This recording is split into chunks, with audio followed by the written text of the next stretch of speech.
Those of you who don't know, I'm sorry, Richard Pirodsky is the interim, you're still the interim general manager here? At least for today, yeah. At least for today. So maybe you could talk about your decision making. And Come on. Was it just your decision? There's no sound system. I think Yeah, I so- think you talk into Yeah.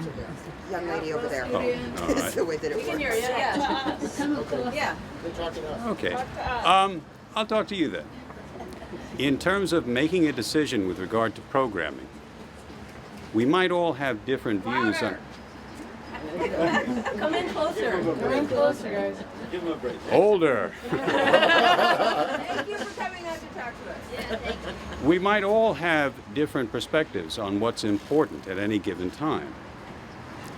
I have to tell you right now, this is obviously a very important issue to the people who are standing here. I would assume it's an important issue to the people who are listening as well.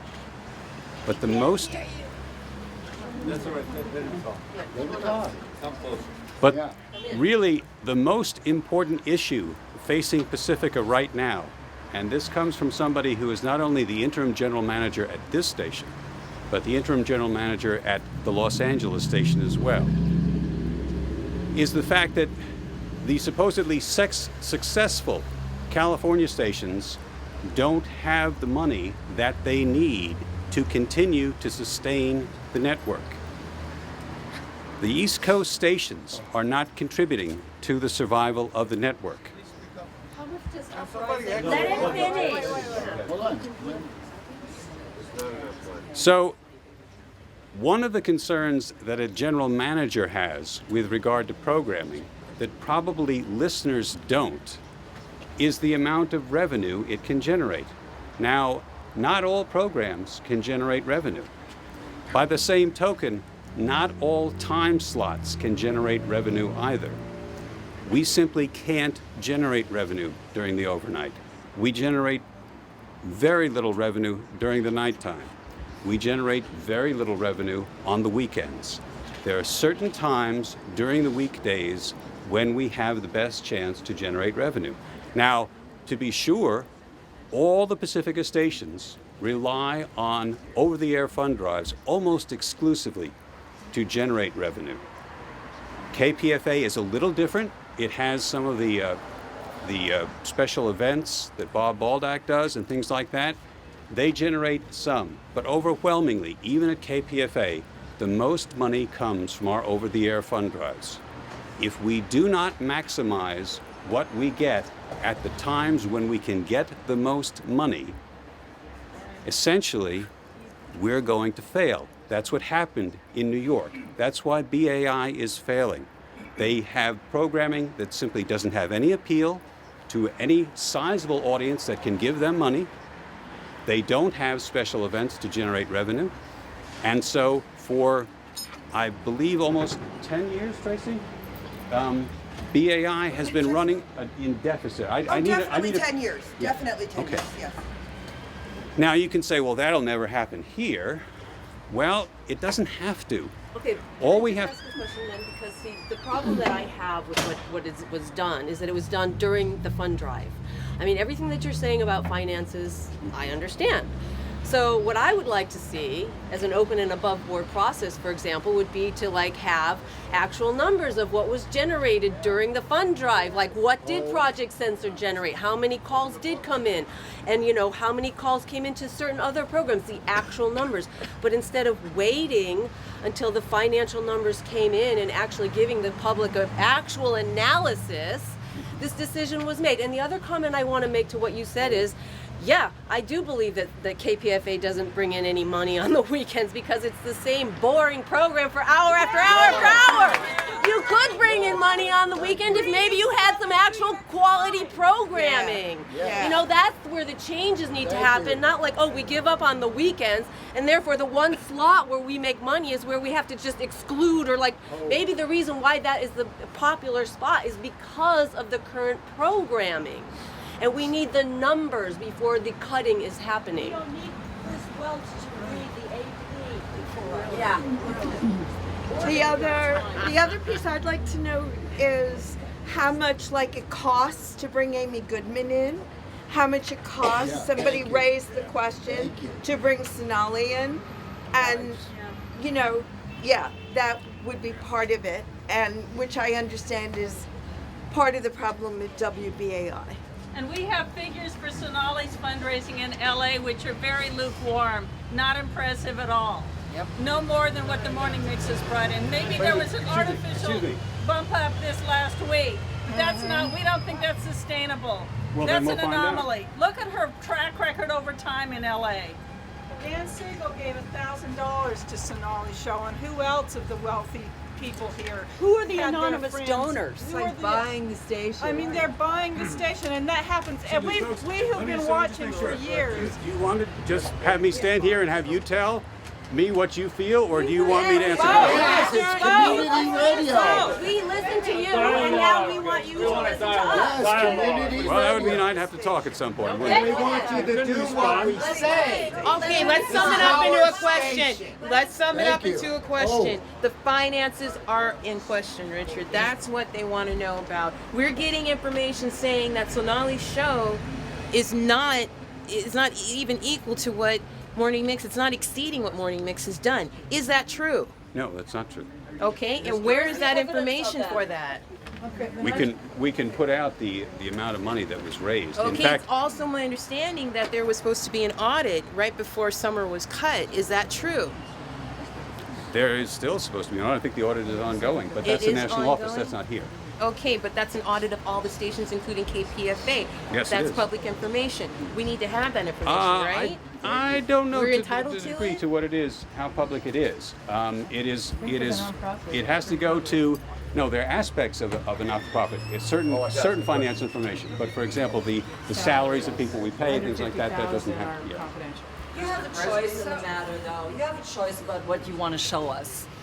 It's not about that the law is preventing you from showing it to us. You're making certain choices here. Folks, the numbers that Sonali generated were put out not by the station, but by the folks at Save KPFA. If you want to go to their website, you can take a look at it. They posted the numbers. Send it to everybody. I'd rather believe the KPFA numbers, not the Save KPFA numbers. Okay, we will. I mean, I want to get the real numbers. We will put out the daily numbers for Sonali. I have this. Are there any? Everybody, Hang on. Do you want to see the numbers for just Sonali, or do you want to see the numbers for Sonali and the folks in the morning mix, or do you want to see other ones? All of it. And how much that show costs to produce. So, wait a minute. Oh, no, hang on, folks. Morning mix is all most except all volunteers who are not getting even the money to cross the Bay Bridge. Every when we cross, we pay our own expense. There are no. We do not pay Sonali. Sonali's show is done in Los Angeles, just like Mitch Jesserich does his show up here. But they're paying And staff. Los Angeles does not pay for that station. We don't, no, but KPFA doesn't pay for Sonali, just like Los Angeles doesn't pay for. Okay, one of the concerns, Richard, is that we need more local community programming. And by having like Democracy Now! On twice, by having now Sonali, you have 3 hours of programming from outside the Bay Area. Now, one of the attractions of KPFA is to have local community programming. So now, wait, let me finish. That means having it at prime time when people in the Bay Area can listen about what's happening in the Bay Area. That's an attractive thing for KPFA and Pacifica and for community radio station. By putting on somebody from Los Angeles who may do good programming in the Bay Area but not cover the local issues, that's a serious problem of having local community programming at prime time. The other thing is, I mean, local programming is already being switched. When you had the merger of KPFA and KPFK News, what did you do? You eliminated more local news. I didn't do that. I'm not blaming you, but there's a transition. There's a transition of merging the Bay Area and Los Angeles. Look, there are over 10 million people in both areas. We have a lot of things going on in Northern California that can't be covered by a merged news. But there's an agenda here to merge things, in my view, to corporatize it, make it more like NPR, that is going to harm the support for KPFA and Pacifica. And that's what we're concerned about. I have a suggestion here. Janet, go ahead. Janet, go Why was the morning mix not promoted like Brian Edwards Teachers Program, promoted, supported throughout. What Why kind of not? help did they get? What kind of production assistance were they given? None. Let's hear from him. Can we seriously, let's keep a focused conversation. All programmers have the ability and the resources to cut promotional carts for their shows. We have carts running throughout the broadcast day promoting any number of shows. All programmers have the right to promote other shows as well. They can pick the show running next to them and following the morning mix is, or they can promote another show that's maybe down the week but not necessarily on that particular day. There are no restrictions about promotion whatsoever. It is like anything else. It's even like subject matter. If you take advantage of it, you have the option to do so. But we hear when the cards would be played. The carts are put in rotation, and they're put in rotation based on the time they make the most sense. But that's In other words, that's not been the case. It hasn't been a rotation when Upfront has been promoted. right in the middle of the evening news every night. time. That particular show is promoted. the news is promoting its own show because Upfront is a news department production. Okay, so here's what we're saying, is that if the community, we need local programming, access to the radio. That's that in a lot of people's minds, that is one of the reasons why KPFA exists, is to be a voice for the voiceless, and here we are. And so it's really curious as, like, in terms of mentorship, how much money, people say, oh, the quality of the morning mix wasn't professional enough. What has the station done to uplift those diverse voices and to really help them achieve that? But it is good. That profession. It is wonderful It's program. good radio. But it's not. I think we can all grow. I'm not going to preclude that, and I'd like to think that we're all striving to be better. But I'm curious about what resources or what assistance was given to the morning mix to help them to achieve that level of fundraising and to achieve that answer. Professionals from outside, folks called Goalbusters, they came in to help with the training of all the volunteer programmers here, to help them generate revenue. Everybody, every programmer, paid or unpaid, had the chance to work with them. In addition, staffers have made themselves available to programmers to help them with pledge drives, with pitching. The technique they use on the air, the premiums they pick, the premiums they develop. Now I'll give you an example of a show that was really struggling with regard to revenue generation. It was an unpaid program. And the folks involved with that program decided that they were going to work really hard with the Goalbusters folks, and they did. They also sought out help from several successful staffers, including Brian Edwards Teachers, to raise money. $1.5 million. That program now generates as much as most. It's about, I think the last time it ran, it generated about $5,000 in an hour. It's project censored. Took it off the air. You guys just took it off the air. I didn't take it off the air. Project censored. You took it out of front. I did take it out of front. And I put it somewhere else. And don't use it as an example. No. to justify what you're doing that's wrong. It's not wrong. If it's generating money, we can still use it. We don't necessarily we can make better use of the time at that time. But That's a reprehensible example. Sonali's show still makes more money. With Peter Phillips. That So is- the money that making is is the fake, most and I important. have proven And it. project censor generates You know exactly. Let's not have cross discussions. But, okay, let's not have cross discussions. There are other questions? Because Okay, rich Ann? people Okay, yeah, are I'd like to given know chance what- buy a slot. How naive do you intend to be? Why don't you prove that? Tracy, they're just saying it. Why don't you prove it? $2,051 average, 10 consecutive days in KPFK, Los Angeles. You are telling me those numbers went up by 500%? In I'm- one day? Why? I'm telling you that the numbers we received down in Los Angeles was that she had more than doubled what she normally could make for that station. And When did she double it and why? She doubled it during the 5 days she was on appeal. Each day she averaged over $5,000 for each day for just KPFK And that's because alone. rich people wrote checks to get this change made and wipe out community programming on KPFA. Sonali's been on the air for 10 years in Los Angeles. Excuse Those me, numbers excuse me, never just existed. please, Never. wait a minute. This is very important because a lot of people. Extremely important. Are you saying that the time slots are for sale? Be Is that very what you're careful. saying? When we talk about rich people in the Bay Area contributing to the Uprising program, that money would be credited to KPFA. What Tracy is talking about in terms of Sonali doubling the amount of money that she was able to generate down at KPFK, it's all done by zip codes. In other Why words, didn't it happen any time in the last 10 years except this week? Sonali's been on the air for 10 years. The money never doubled once. It averages less than $3,000 an hour. maybe more people are listening now. You don't even believe that, Richard. You do Well, where's the not money coming believe from? that. Because you mean the people from Berkeley are giving Los Angeles I zip mean, codes? people are making phone calls in networks to force those checks out this week to pull the wool over your eyes.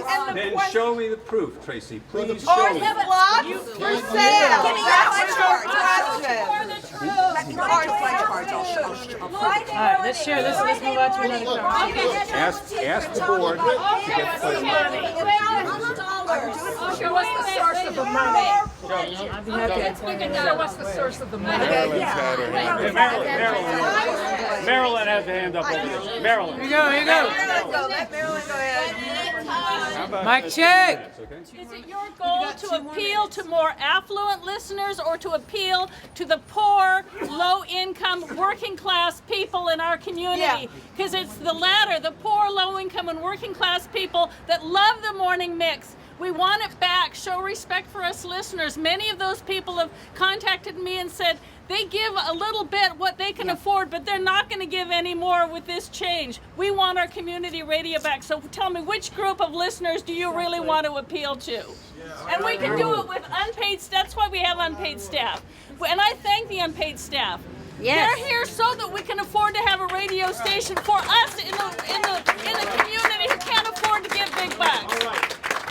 Yes, they are. And without them, the station wouldn't be on the air. Make no mistake about it. The people who keep the station on the air are the unpaid staff. The morning mixers, all those people who are here most of the day long, not Brian Edwards Teekert who shows up for a couple of hours every day. $1.5 million missing. Dan Is there Siegel not gave it? $1,000 on Friday to support Sonali's program. Somebody who was on the board, somebody who is involved in the politics in this whole network. He's going to disappear. One more minute, he's going to disappear. Mr. Kresge, do you think that by eliminating local programming, that donations will increase? You said Project Censored has generated $5,000 in the 8 o'clock slot. By abandoning it to the 2 o'clock slot, do you think it'll still generate $5,000? Projects. I want to know why you've never met with me. Mr. Pirodsky, this is Andre Soto. I've requested 3 meetings This is the with you, first time and you you're never meeting him. responded. Say hello. I introduced him, so it's the second. This is the first time you're meeting Andre him. Soto. Yeah. And by the way, How What? many times have you been ignored by this man? I've requested 3 meetings, never got anything. Are you about to Sabrina? fire me, sir? Let me ask you a question. If I cover this event on Flashpoints, will I be fired? no. Great, because I'm going to do it. One more question. Sabrina, well, no. Andres brings up a good point, Sabrina. I've been here for over a year now. Have you ever had trouble meeting with me? Recently, yes, but not in the last 6 months. Miguel Molina has had a lot of trouble meeting with you. He's never. He's talked to me in my office. He's talked to me on the hallways. Well, I'm asking you a specific question. There was a meeting. Hear his answer to Andre. Okay, Andre. I'm just wondering why you haven't met with me. I've requested 3 times I shook your hand one time next door, and that was the only time I've ever seen or heard from you. Andres, except via email saying program's terminated. Send me an email when you want to meet with me. I've done it 3 times. I have not. Show me strikes, you're out. Show me the email. 3 strikes, you're out, homie. The unpaid staff here have been working for a long time to say we need to have monthly, regular staff meetings of the unpaid and the paid staff. The paid staff meet with the manager. They're here during the day. They're meeting with them all the time because that's when they work here, most of them. So we've been asking for a monthly meeting of the paid and unpaid staff. When was the last time we had a monthly meeting of the paid and unpaid staff? Because I asked that because we had a meeting here of the staff to listen and talk with the proposed candidates for the new manager here. And that was conducted by Bernard Duncan. He tried to have that meeting in a small conference room of 15 people, and it was crowded. We had to go downstairs and say, let's have it in a big meeting. You know what he said? Stop complaining. Stop complaining, because we wanted to have the meeting in a bigger room. We get downstairs, and he doesn't even introduce himself. Nobody knows who Bernard Duncan is, who's the man. A few people do. And he says, I don't want to have this shit here. Now, this is from the executive director of the station, and basically, you know, there's a certain decorum of professionalism you have to have when you meet with people. You introduce yourself, you say, this is who I am, to new people, and you say, this is what we want to do. That wasn't there. It gave to me the view that the attitude was, we have an agenda, we're going to do what we want, and basically, we're going to have a presence that you're here, but we're going to go ahead with it. The fact of the matter is the unpaid staff almost unanimously has said we don't want to change the morning mix. We want it to stay here, and we have a process, a democratic process. We propose to have a discussion about the change in local programming. We proposed that to you. We proposed it to the executive director of the management. It was ignored. We haven't had a meeting. In fact, we haven't had a meeting since we passed that statement of the unpaid staff with all the staff. We think we need to get the staff here together. We need to have a discussion. I propose to you that we have a staff meeting, paid and unpaid. But there's a disconnect, and the staff and the unpaid don't really feel that they have a regular communication relationship in an organized way with the management here. We have to have that for our voices to be heard. And the way it was done violates democratic process. It was done in the middle of the night. People woke up on Thursday and there it was on their email saying you no longer have a program. The KPFA does that too many times. Yesterday, when people came in and took over the control room, was that democratic? Yeah. Okay. It was also in violation of FCC regulations. That action threatened our license. You can, Andres, you can say that, but really? It's what our attorney said. John Krigler is he?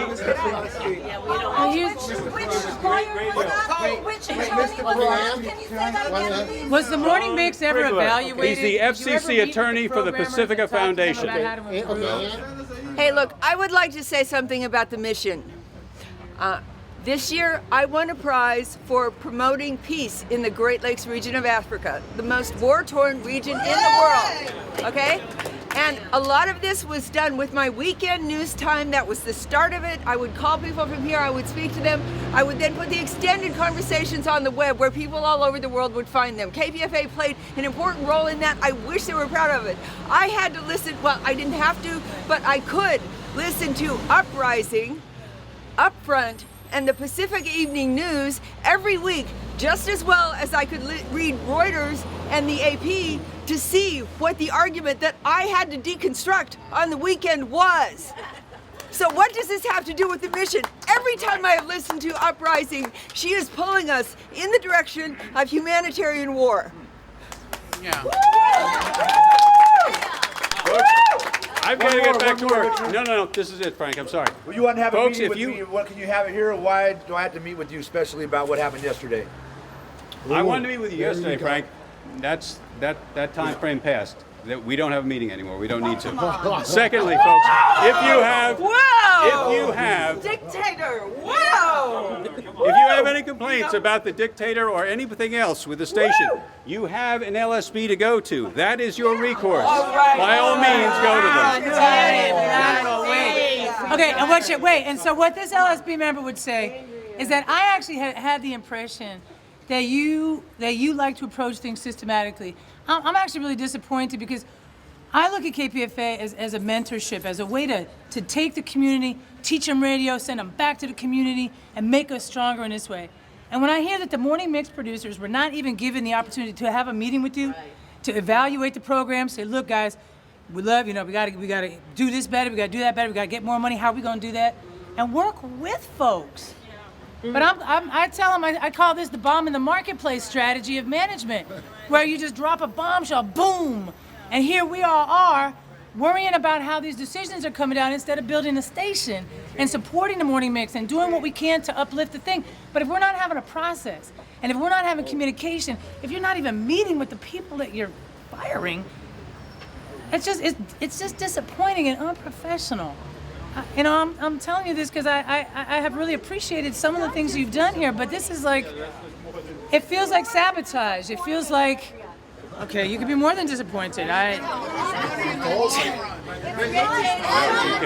just telling you that it sounds suspicious to us. It sounds suspicious. It sounds like you're running, like you're a messenger for an agenda that's not really here in front of us. No, what you're dealing. People running cocaine with the CIA's help that we can't cover.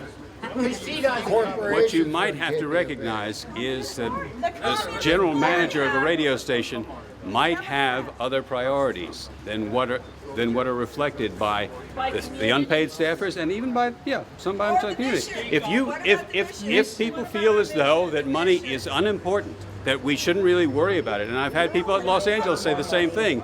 If that's the case, then obviously you have different priorities than the manager. I hear you, but leadership is about a whole community moving forward. Thank you very much. Corporate control.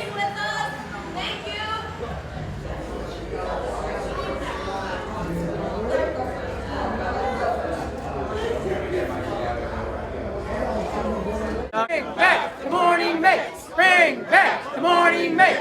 Bring back the morning mix. Bring back the morning mix. Bring back the morning mix. Bring back the morning mix. Bring back the morning mix. Bring back the morning mix. Bring back the morning mix. It's getting crazy. Bring back.